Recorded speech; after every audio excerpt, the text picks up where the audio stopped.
अस्सलाम वालेकुम। आज हम स्टार्ट करने जा रहे हैं हमारे पास दूसरा चैप्टर, जिसके अंदर हम स्टडी करेंगे quality control test of syrup, elixir और डिस्पर्सिबल सिस्टम।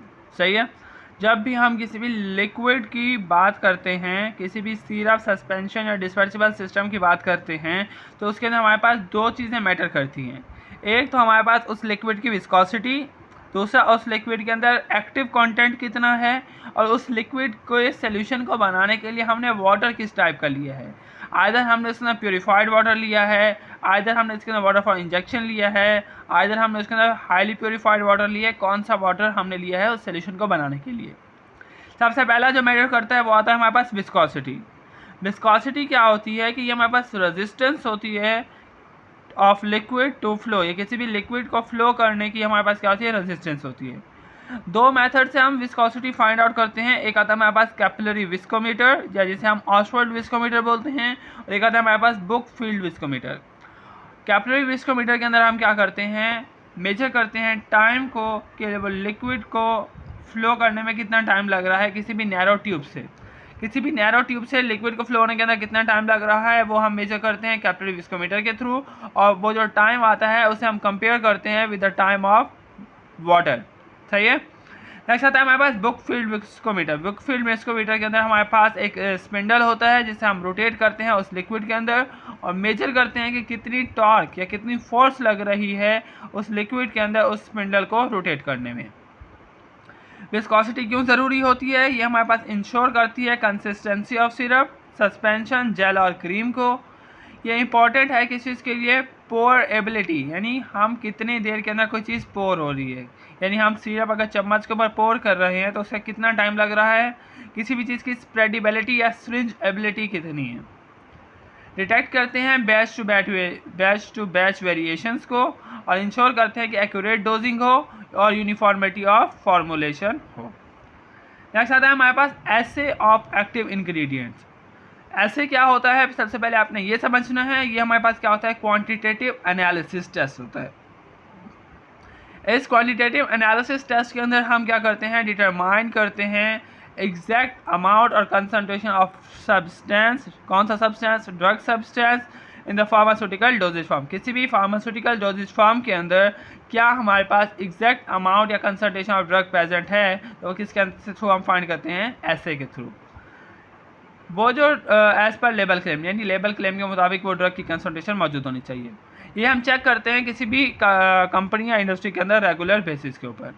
इसका पर्पस क्या होता है कि ये वेरीफाई करता है पोटेंसी ऑफ ड्रग को। ये इंश्योर करता है doses form contain the correct amount of API, कि जो हमारे पास डोजेज फॉर्म है उसके अंदर करेक्ट अमाउंट है किसकी, एक्टिव फार्मास्यूटिकल इंग्रेडिएंट की, एज पर लेबल क्लेम, यानी लेबल क्लेम के मुताबिक।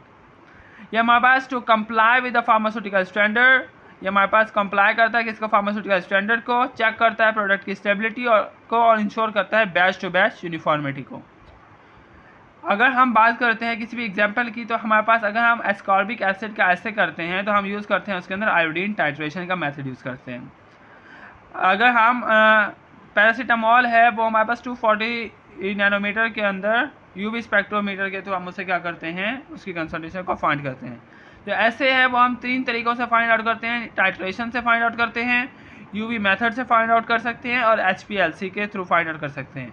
HPLC क्या है, हमारे पास मोस्ट एक्यूरेट और प्रिसाइज मेथड है। इनके थ्रू हम कैसे फाइंड करते हैं वो हम आगे जब प्योरीफाइड वाटर के बाद पढ़ेंगे, ऐसे ऑफ सिरप सस्पेंशन, उसके अंदर हम डिस्कस करते हैं। नेक्स्ट आता है हमारे पास different types of water.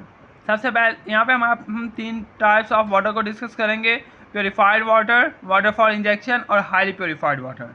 Purified water क्या होता है कि हम test water is treated to remove the chemical. इसके अंदर हम क्या करते हैं, वाटर को ट्रीट करते हैं और उसमें से रिमूव करते हैं केमिकल्स को, माइक्रोबियल इम्प्योरिटीज़ को। ये हमारे पास नॉन स्टीराइल होता है और नॉट फ्री फॉर पायरोजन, और ये पायरोजन से भी फ्री नहीं होता। सही है। इसे हम कैसे प्योरीफाई करते हैं, रिवर्स ऑस्मोसिस के प्रोसेस के थ्रू, डीआयोनाइजेशन के प्रोसेस के थ्रू, डिस्टिलेशन और अल्ट्रा फिल्ट्रेशन के प्रोसेस के थ्रू। जो प्योरीफाइड वाटर है इसे जैसे हम यूज़ करते हैं फॉर क्लीनिंग पर्पज़ के लिए। नेक्स्ट आता है हमारे पास water for injection. Water for injection ये हमारे पास हाईली प्योरीफाइड वाटर होता है। ये हमारे पास फ्री होता है पायरोजन से किसी भी माइक्रोबियल कंटेंट से ये क्या होगा, फ्रीली प्योरीफाई होगा। इसे हम यूज़ करते हैं इंजेक्टेबल ड्रग्स के लिए। इसे हम किस मेथड से हम इसे प्योरीफाई करते हैं, डिस्टिलेशन के through, reverse osmosis plus ultra filtration के प्रोसेस के थ्रू। वो इंजेक्शन जो हम यूज़ करते हैं IM IV सबक्यूटेनियस फॉर्मुलेशन के इंजेक्शन के अंदर हम इसे यूज़ करेंगे।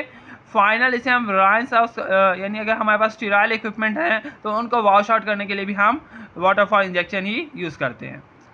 नेक्स्ट आता है हमारे पास highly purified water. Highly purified water जो है ये हमारे पास मीट करता है chemical quality standard as water for injection. इसका क्वालिटी स्टैंडर्ड कैसा होता है, वाटरफॉल इंजेक्शन कितना होता है, लेकिन इसके अंदर लो एंडोटॉक्सिन और माइक्रोबियल लेवल होता है, लेकिन ये हमारे पास प्रोड्यूस होता है बाय डिस्टिलेशन। इसे हम मेथड इसके और क्या हैं, रिवर्स ऑस्मोसिस के थ्रू हम इसे प्योरीफाई करते हैं, इलेक्ट्रो डीआयोनाइजेशन के प्रोसेस के थ्रू और अल्ट्रा फिल्ट्रेशन के प्रोसेस के थ्रू। इन तीनों प्रोडक्ट्स के अंदर माइक्रोबियल लिमिट कितनी होगी और एंडोटॉक्सिन लिमिट कितनी हो सकती है। जो प्योरीफाइड वाटर है इसके अंदर हमारे पास greater than less than 100 CFU/ml होना चाहिए माइक्रोबियल लिमिट, और एंडोटॉक्सिन लिमिट इसकी स्पेसिफाइड नहीं है।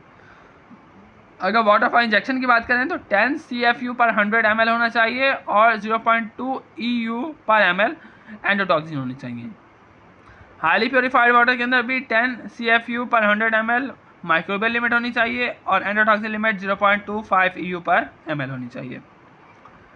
Water filtration in pharmaceutical industry, कौन कौन से प्रोसेस होते हैं या किस प्रोसेस के थ्रू हम वाटर की फिल्ट्रेशन करते हैं किसी भी फार्मास्यूटिकल इंडस्ट्री के अंदर। चाहिए अगर हमने फार्मा ग्रेड का वाटर सिस्टम चाहिए तो हम मल्टीपल फिल्ट्रेशन और प्योरीफिकेशन के स्टेप्स यूज़ करते हैं। सबसे पहले आता है हमारे पास यूवी डिसइंफेक्शन। यूवी डिसइंफेक्शन के अंदर हम क्या करते हैं, यूज़ करते हैं 254 नैनोमीटर की वेव। ये जो हमारे पास 254 नैनोमीटर की जो वेव लेंथ होती है ये हमारे पास डिस्ट्रॉय करती है माइक्रो ऑर्गेनिज्म को और डैमेज करती है उसके DNA को। जब DNA डैमेज हो जाएगा तो माइक्रोब हमारे पास रेप्लिकेट नहीं कर पाता। ये हमारे पास microbial control in the purified water और वाटरफॉल इंजेक्शन के अंदर हम यूज़ करते हैं किसको, यूवी डिसइंफेक्शन के मेथड को। नेक्स्ट आता है फिल्ट्रेशन। फिल्ट्रेशन के अंदर हम क्या करते हैं, रिमूव करते हैं पार्टिकुलेट्स को, माइक्रोब्स को और सस्पेंडेड सॉलिड पार्टिकल्स को यूजिंग फिजिकल बैरियर, जिसके अंदर हम क्या यूज़ करते हैं, फिल्टर पेपर को हम यूज़ करते हैं। नेक्स्ट आता है हमारे पास आयोनाइजेशन। आयोनाइजेशन के अंदर हम क्या करते हैं, use resin to exchange unwanted ions. इसके अंदर हम क्या करते हैं, अनवांटेड आयंस को यूज़ करते हैं इन वाटर विद हाइड्रोजन और OH जो कि कंबाइन करते हैं और फॉर्म करते हैं प्योर वाटर को। सही है।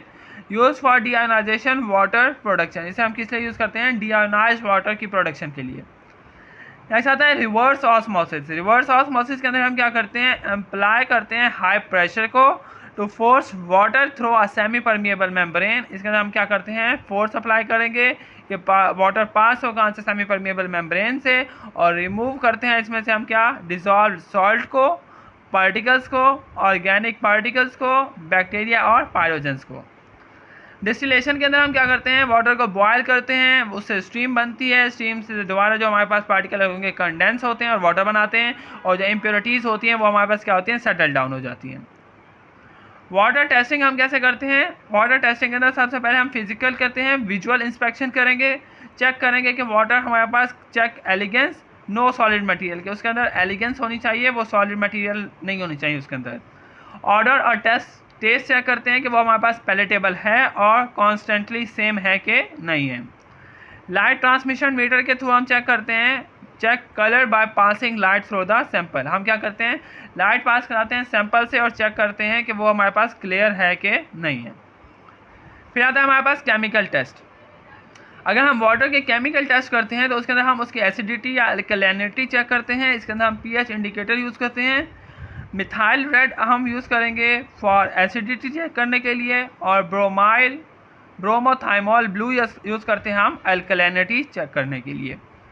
TOC टोटल ऑर्गेनिक कार्बन हम यूज़ करते हैं का कंटेंट चेक करने के लिए हम क्या करते हैं, डिटेक्ट करते हैं ऑर्गेनिक इम्प्योरिटीज़ को। Limit should be less than 500 PBS। इसकी जो लिमिट है वो कितनी होनी चाहिए, 500 PBS से कम होनी चाहिए, पार्ट पर billions. Nitrates and heavy metals ये हमारे पास टॉक्सिक होते हैं और ये हमारे पास एब्सेंट होने चाहिए किसके अंदर, वाटर के अंदर। स्पेक्ट्रोफोटोमेट्री से हम इसको डिटेक्ट आउट करते हैं कि नाइट्रेट और हैवी मेटल का कंटेंट कितना है किसी भी वाटर के अंदर। नेक्स्ट आता है हमारे पास पीएच टेस्ट। पीएच टेस्ट के अंदर हम देखते हैं कि हमारे पास एक्सेप्टेबल पीएच रेंज होनी चाहिए उसके अंदर। कंडक्टिविटी टेस्ट के अंदर हम देखते हैं कि मेजर करते हैं आयनिक कंटेंट को यानी जितने ज़्यादा आयन होंगे किसी भी वाटर के अंदर उतनी ज़्यादा कंडक्टिविटी होगी, सही है, मोर आयन कंडक्टिविटी उसके अंदर पाई जाएगी। नेक्स्ट आता है